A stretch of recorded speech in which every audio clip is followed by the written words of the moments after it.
All right. Well, welcome in yet again, everyone. I have a very, very special guest with me today. He's had an incredibly illustrious career in the field of sports broadcasting for over 40 years, I believe. He's also a Chicagoland Sports Hall of Famer, and you know him as the Bulls radio play-by-play announcer, Mr. Chuck Swirsky. Chuck, thanks for being on the show. My pleasure. Thank you. So, Chuck, I have to say, this is really an honor for me to just be talking to you because I've really grown up listening to you doing your play-by-play for Bulls radio whenever I wasn't able to watch them on TV. And of course, I do want to talk about free agency, the Bulls Summer League, and this upcoming season, which I know is what my viewers are curious to hear about. But it's not every day I'm going to get the opportunity to talk to Chuck Swirsky. So I have to ask, during your time as the Bulls radio play-by-play announcer, what was the most memorable game that you've ever called, or a memorable season for that matter? Wow. Well, my first season, 2008, 2009, That's a Derrick good Rose first Rookie season to Year. have. It was a really good year because we saw the maturation of Joakim Noah, who was entering his second year, Derrick's rookie year. Right. I mean, Luol Deng was just coming into his own. We had a really fun team. And when I say fun, the chemistry of that ball club was terrific. We had a rookie head coach in Vinny Del Negro who was kind of navigating his way through coaching because he had never coached before. But watching Derrick Rose every night, Yeah. every night, and the power and the electricity and the charisma and the excitement at the United Center. And then, of course, the Bulls went into the playoffs and took on the mighty Boston Celtics, Yeah. took them to 7 games. One of the greatest series I've ever seen. Oh, my gosh. So game 6, the triple overtime. And I mean, here we had Joakim Noah, stealing the ball away from Paul Pierce going the length of the floor. Pierce fouls out.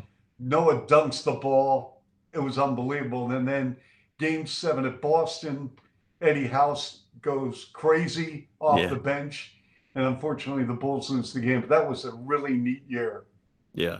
So would you say that game 6 was maybe the most memorable game that you had ever called? Well, maybe the Nate Robinson game, again at the yeah. United Center. Mhm. And again, playoff basketball. Playoff basketball, yeah. The Bulls were really struggling. They were really laboring from a health standpoint. They had guys out. Deng was out. Rose was out. And all of a sudden, who steps up? Marco Bellinelli. And Marco Bellinelli in game 7 in Brooklyn, along with Joakim Noah. And that was a terrific ball game because, the Bulls had a short turnaround. As soon as that game ended, it was one off day, and then they played Miami and actually beat the Heat. Won that game 1, yep. Yes. So there were some crazy, crazy games.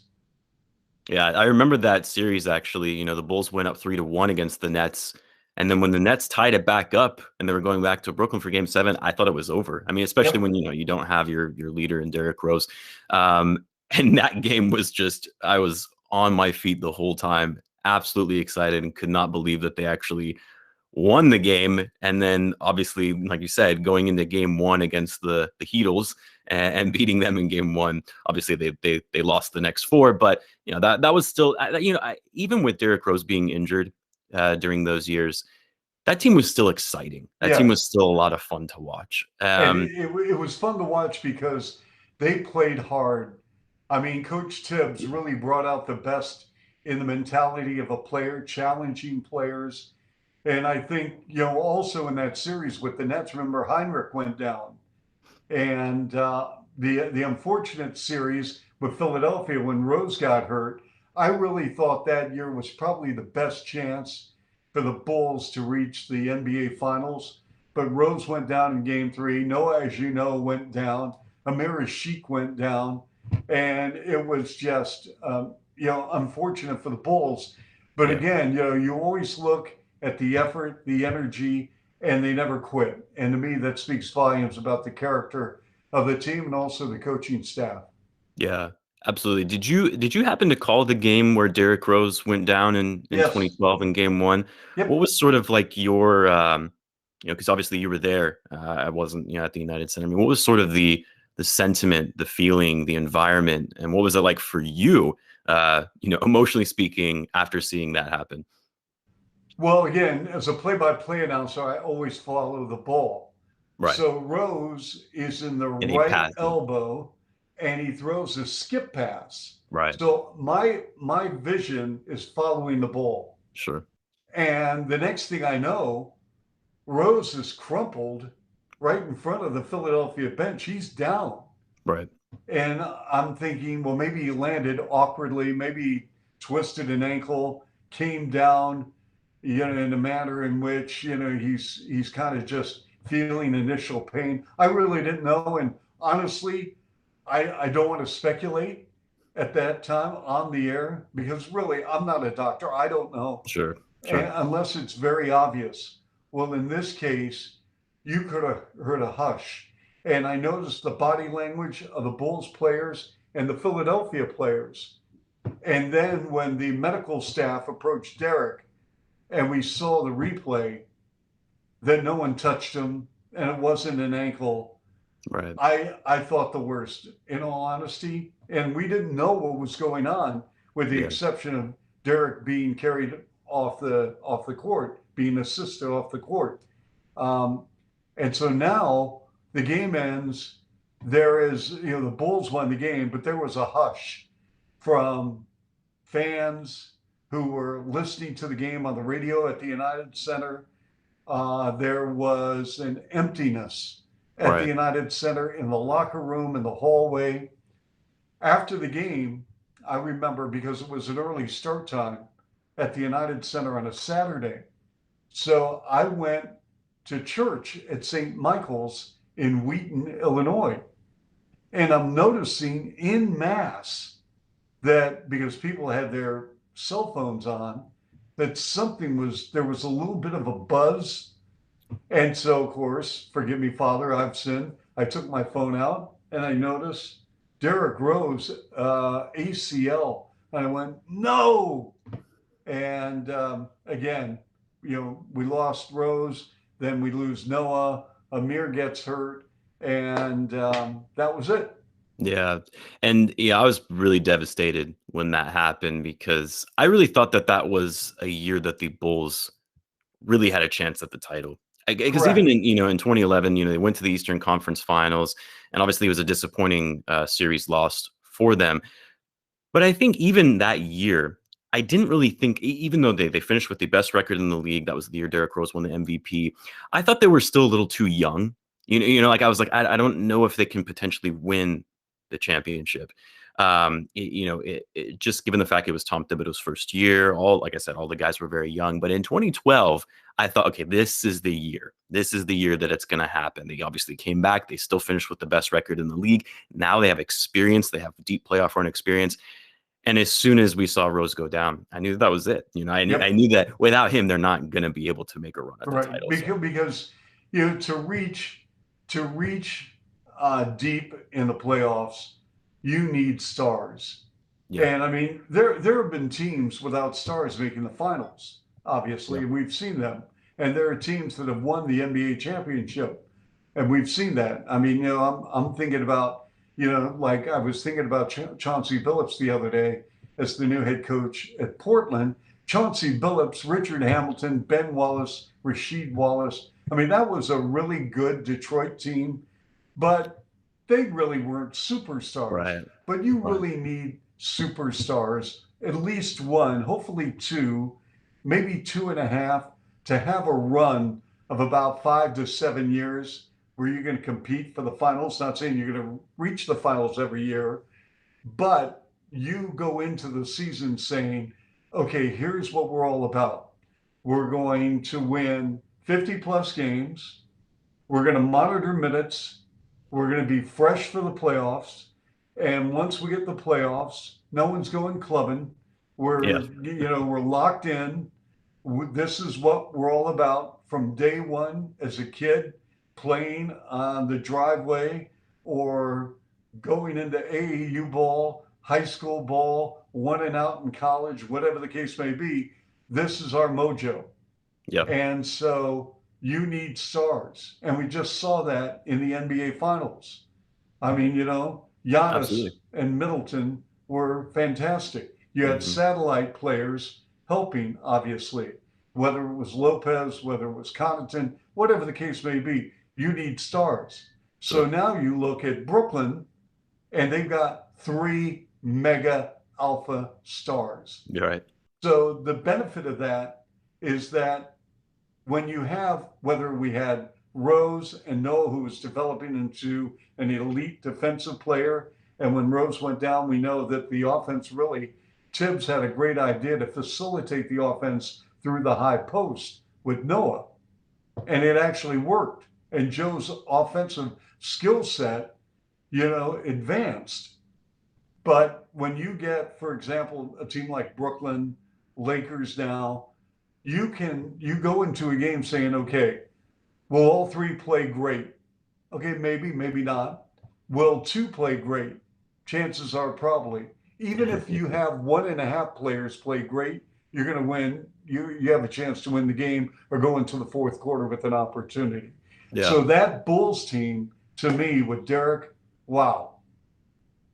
Yeah, it was there. You know what I mean? Like there. that's what made it so upsetting as a fan. But And yeah, as a fan, also as a broadcaster. sure. I mean, you get excited coming into, the arena knowing you got 22,000 people Yeah. amped, and to me, Derek gave this club hope. When Yeah. the Bulls were fortunate to win the lottery and they get the number one pick, and people are saying Rose, Beasley, are you serious? I mean, and I'm not trying to downgrade the athleticism or greatness of a Michael Beasley at Kansas State. He was a really good player, and a lot of organizations probably had Rose 1 and Beasley 1A, or Beasley 1 and Rose 1A, depending on needs or Right. how the optics viewed it. But for me, for Chicago, I mean, you've got to be kidding me if you were thinking about taking Beasley. It's a So no-brainer. this was, and Derek loved Chicago so much, and he loved putting on the Bulls uniform. Yep. This was more than just a logo. This was his life, Right. and I loved it. Well, let's talk. You were talking about hope, right? And that Rose gave the Bulls hope, or the Bulls organization hope, or the fan base hope. Let's talk about free agency a little bit as it relates to stars, like we were talking about, because this was probably the most exciting free agency we've had as Bulls fans in a long time, a really long time. Now, I know because you work for the organization, there's only so much that you can share, but clearly this new front office and their approach is much more aggressive than the previous one. But even with their aggressive approach, what stood out to you most in this free agency period that maybe even was like a surprise for you? Well, number one, Io being in the second round, I thought I would probably go anywhere between maybe 15 to 22, somewhere in that range. I loved him at Illinois. I saw a ton of Illini games. I loved his passion, his aggressiveness. I loved his defensive mindset. I love the fact he ran 94 feet. He's got a great motor. And I think he's going to be a really solid NBA player. And, all the time when GMs, personnel directors, coaches, they always say, I can't believe he was there at 38. Well, in this case, I think AK is right on. And one thing I love about Io is he doesn't have a chip on his shoulders. He's got boulders. He's gonna send a message to a lot of ball clubs, and I love that. But one thing I've learned, and again, I've never met AK because of COVID and what we're doing now in a Zoom chat. That's my only connection with the man. Right. I have met Mark Eversley when he was in Toronto and other stops, because he was with Nike in Toronto when I was doing the Raptors. He's terrific, great. Billy Donovan, I met only in passing when he was the head coach with Oklahoma City.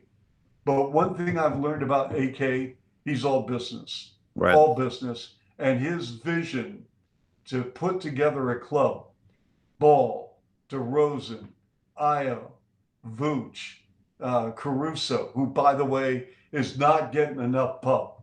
Let me tell you something about Caruso.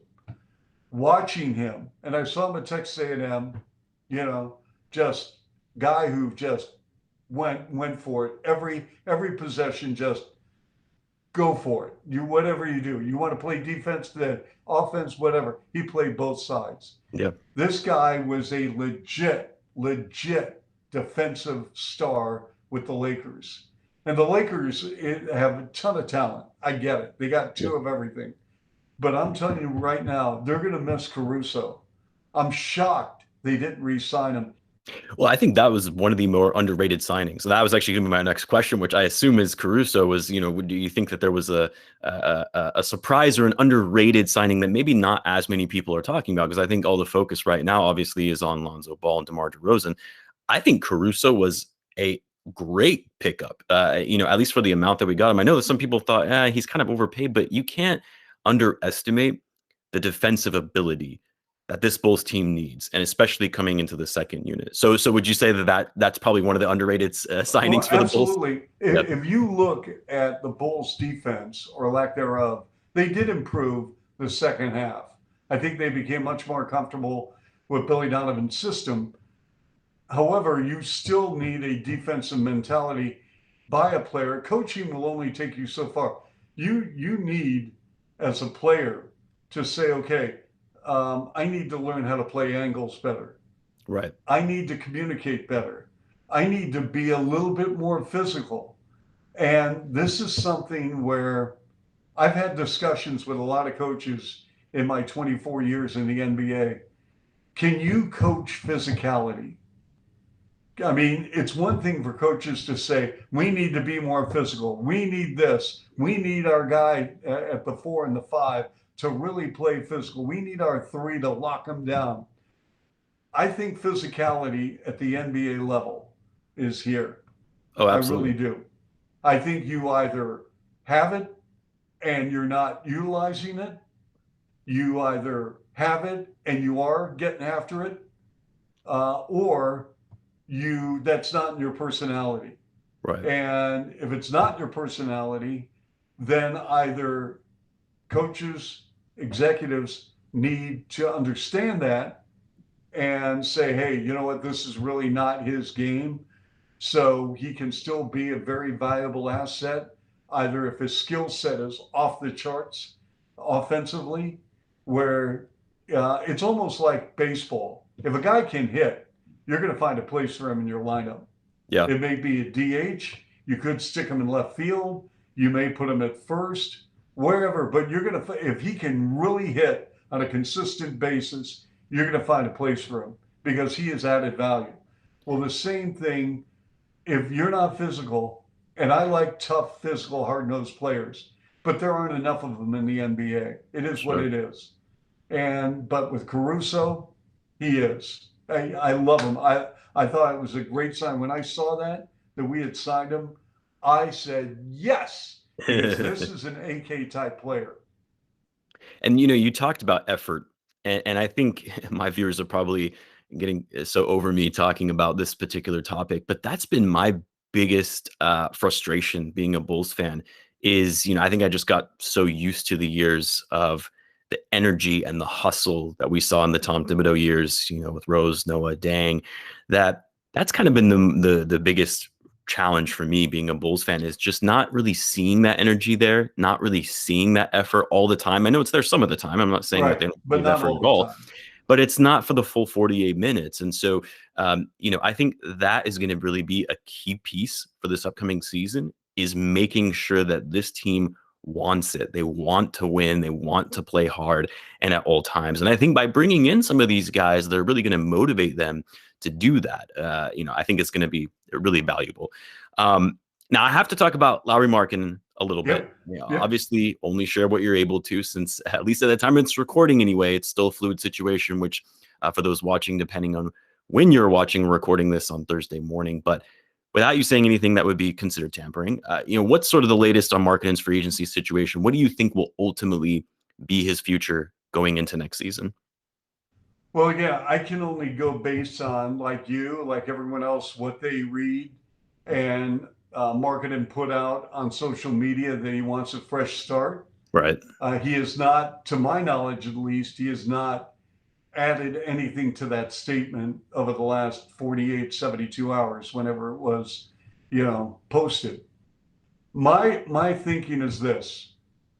I think he still has. I mean, if he comes back with the Bulls, I can live with that. Um, I don't know if that will happen, but if it does, and he's looking at the landscape and says, you know what, I'm going to sign the 1 year deal. I'm coming back with the Bulls. I'm going to accept my role, and I will come off the bench, and I will be that guy. And listen, he's young. He wants to start. I get that. If I were walking in his shoes, I'd feel the same way. But if if if he's not getting in the open market what he feels he deserves, and he comes back to the Bulls, Billy Donovan will find a place for him. It's Sure. not like they're going to nail him to the bench. He's too good of a player. And with that unit coming off the bench for the Bulls, and maybe he'd start. I don't know. I would assume that he'd come off the bench, but um, there will be a place for Markkanen. If he goes to another team, I wish him well. I think he struggled last year for a variety of reasons. Where he missed some games with an injury, COVID, whatever. But at the end of the day, do I think he is a legit NBA player? Absolutely. Sure. Yeah, I agree. I mean, that's the thing. You've been covering every game since Markkanen entered the league, so you've seen firsthand his rise coming into the league, and then obviously his regression these past couple of seasons. From your point of view, what happened to Markkanen in his game over the past couple of seasons? Because I think most of us Bulls fans, myself included, when we saw him in his rookie season and how he performed, and then he took Yep. an even further step in his second season, I thought without question he was going to be a franchise cornerstone, more so than even someone like Zach Lavine. Yep. You understand all the ins and outs of Well, basketball better than I do. What can you attribute really to his declining performance in recent years? I know you talked about injuries and yeah, COVID. Is there anything else? I'm not sure I buy that thing with Lavine, because I think Lavine's skill set, there is a separation between Lavine and Markkanen, Sure. even when Zach's first year with the Bulls. And again, it was Markkanen's first season, but there is a huge gap between. I mean, Zach's an all-star player. Markkanen has been very inconsistent. Um, I do believe he can be a better defensive player. I think he can be a better rebounder. I don't think there's any question about that. And if Lauri was on this call, he would probably say the same thing. But I think Lauri needs to be a featured piece and get touches. And the way things have come together with the Bulls, that's why, nothing's wrong with being a sixth man. And you can be a sixth man at 6'11", 7 feet in terms of Markkanen, because he's got a beautiful stroke. Yeah. I think Lauri, when people say, well, what's happened to his game? Somewhere he has lost his confidence. Yeah. And I think he's the type of human being who needs that ego and needs to understand that, just work with us, understand your role. You got to play hard, you got to play defense. And then when you have offense, because, whether it's a coach putting him in the corner or a coach putting him in the wing, well, post him up, be creative. And I think Billy Donovan did just that this year. I mean, I know Markkanen is very capable of returning to where his rookie year and then some. Yeah. So I wouldn't have a problem if he comes back with the Bulls. If he does, great. Because, if he comes back with the Bulls on a 1 year deal, to me, I think he will want to prove a lot Of to course. not only the Bulls, but 29 other teams. He wants to prove a lot to himself. And I think that's great. And you know Well, what? He's on the stage every night. Show me. and the Bulls could use some front court depth, right? With Yes, losing Tice and Thaddeus Young, that could be helpful. And if you get him on a qualifying offer, and absolutely. for 1 year, I think it's Yeah, you know beneficial what? for sure. I'm not going to rip Lauri Markkanen. I'm not going Sure. to trash the guy. I mean, he's a good guy. He's a good person, and he along with a lot of players in the NBA, value their talent to the point where they feel they're starters. And on some clubs, he probably is a starter on a lot of teams. But the way this roster is now being assembled, and with DeRozan and with Patrick Williams and with Vooch, that's a pretty good front court, you Yeah. know. And what we're seeing right now with Williams, I mean, Patrick Williams is the real deal. Again, it's summer league, I get it, but Patrick Williams is going to grow into a dynamic star in this league. Yeah. I give AK a ton of credit because everyone is looking at that draft, and I know Halliburton is terrific, but at the end of the day, if I had to redo that draft with the fourth pick in the draft, I'd do Patrick Williams all over again. All over again. Well, that's actually a good segue. Let's talk about summer league just for a moment here. The Bulls they've played 2 games so far. We have another game later this afternoon against the Timberwolves. What are your takeaways from summer league, and what has stood out to you or surprised you, and what you've been impressed with? I assume Patrick Williams is one of them. Obviously, he had a really incredible game the last one. But are there any other players that you're kind of noticing and saying, I didn't expect this? Well, I had, other than tape, I'd really never seen Semenovic play. Yeah. And I mean, I'm impressed with him. I mean, he's got to get stronger, but everyone coming to the league has to get stronger, and he's going to find out, that this is a major big time league here. These players are huge. These players are strong, and Yeah. he'll learn that, not at the expense of losing your gifts as a player with your stroke, but I mean, to me, I like the small sample size of what I'm seeing. Yeah. I think he's got a handle for a big. He's got a handle. He can advance in the forecourt. Um, I think he's around the rim a lot. I think he's capable of playing defense as a rim protector, which this club will need. He's not obviously there yet at that level, but I think he's a very smart player. I mean, Yeah. this guy turned pro at 14, so he's been around the block. He hasn't been around the NBA avenue, but he has been around the block playing with older players, mature players physically, and I think he's got a great upside. To get him in the second round again, stash him for a year, and I think he's got a legit chance of being a rotation player on this club. Well, what I like seeing from Marco in summer league was the effort. And again, a summer league qualifier, right? We always have to say, well, it is just summer league, but the hustling for the ball, Yeah. not afraid to crash the boards, not afraid to draw contact. And I like you, I had only seen highlight reels of him on YouTube, and I was like, yeah, I mean, he's kind of skinny, maybe not the most athletic, but when he came out in that first game, at first I was like, who's this guy? But he really bulked up. He looked much more smooth with, his ball handling. So I agree. I'm very impressed by him. I know Io also struggled, in that very first game, but and in the second game, he did really well. But what I really like from Io is, again, the defensive effort, but Yep. also his ability to really run the floor, like, manage the, being a floor Yes. general, always having his head up. That's, those are the players the Bulls need. That's something that we really lacked in last year. So I think both of those second round picks have been great. Yeah, and I actually like Dotson. He's Yeah, under. I mean, I like Devon. He's undersized, but I do like him. I do think he is a back end rotation guy who has a. But I do think, if you're asking me, do I think Dotson's an NBA player? Yes. Do I think Semenovic is an NBA player? Yes. Io NBA player? Yes.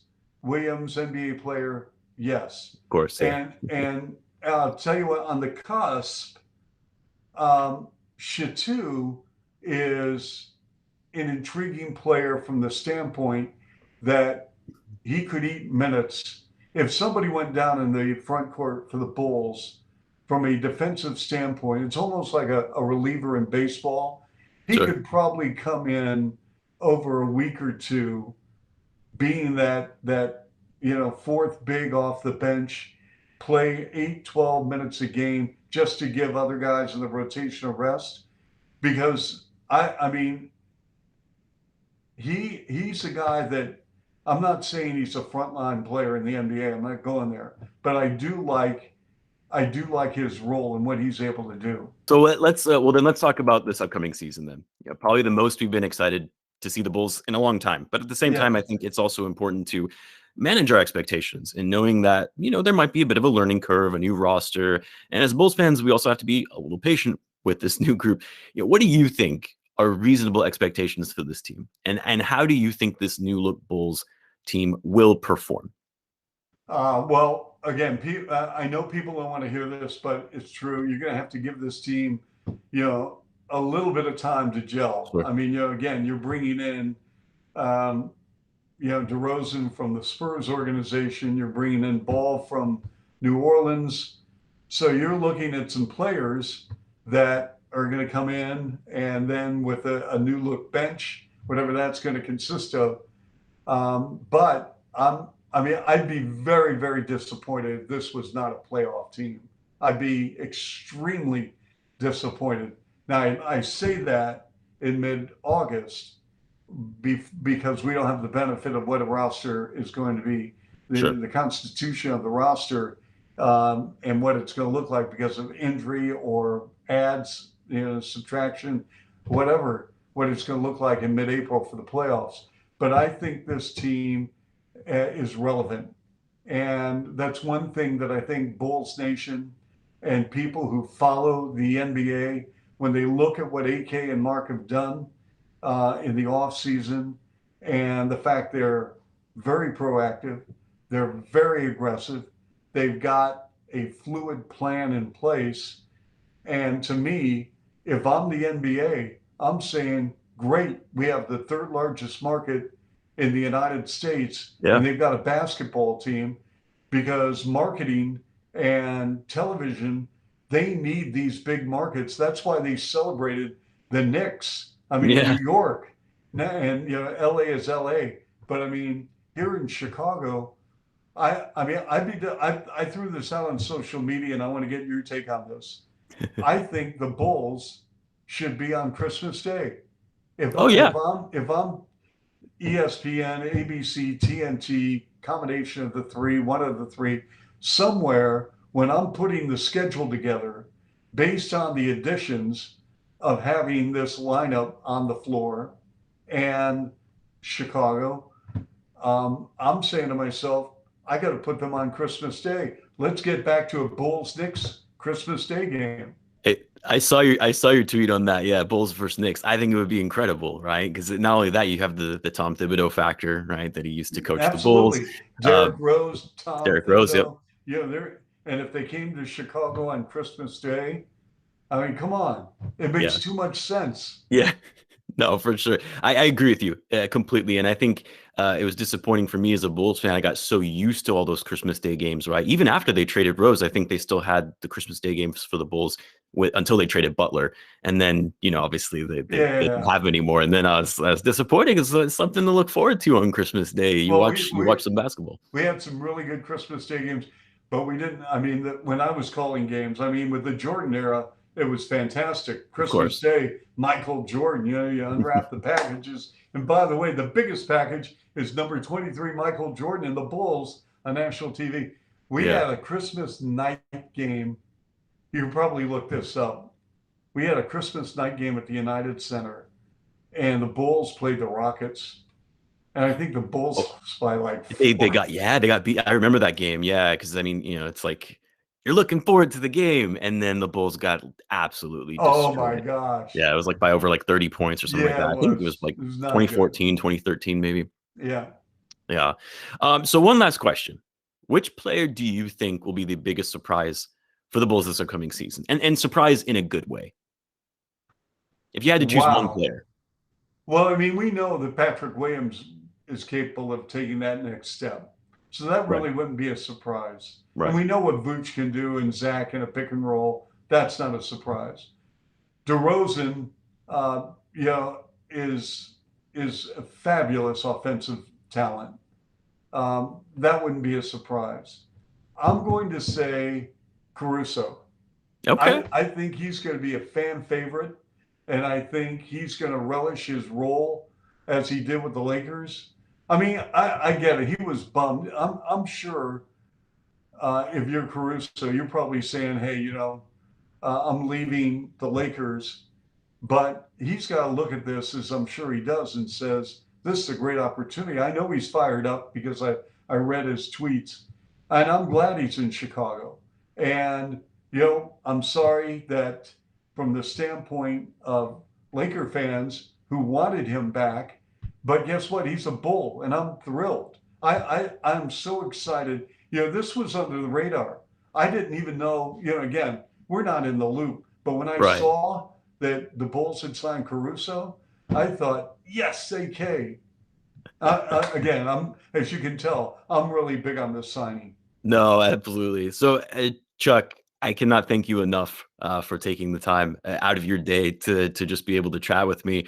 It was great for me to be able to do that. I'm looking forward to listening to you on the radio for some of these play-by games. This is obviously going to be a very exciting season. So, Chuck, thanks again. Really appreciate the time. My pleasure. Thank you.